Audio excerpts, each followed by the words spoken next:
We're about 1 month away from finishing this project, and I tell you, a lot of things happen during this time. Everything seems to get squished together at the same time, but you know what? It's exciting. Let me show you what took place. So let's start with the outside. The moment you start cleaning up the outside, taking away the ladders, the scaffolding, the pump jacks, you start exposing how nice all the components come together. Like, check it out.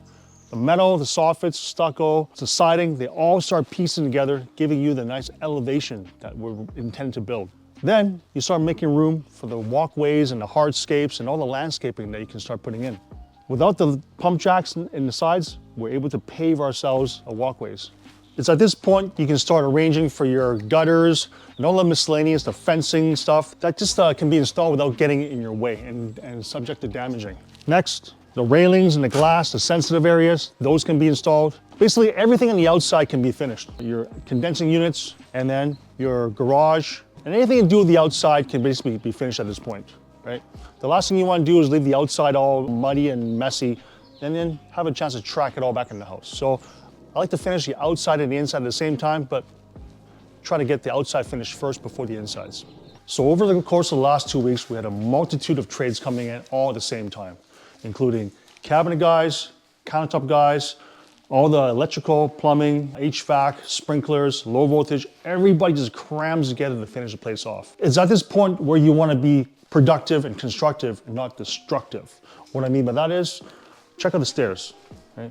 On something as nice and milled like this, the last thing you want to do is wreck it during their work by having trades guys march up and down without protecting these beautiful stairs.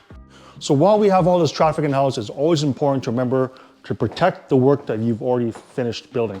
For example, stairs, how we protect them? We cut sheets of 1/8 hardboard, tape them down, and have the nosings protected, especially the nosings, because they are very difficult to finish nicely and even more difficult to repair.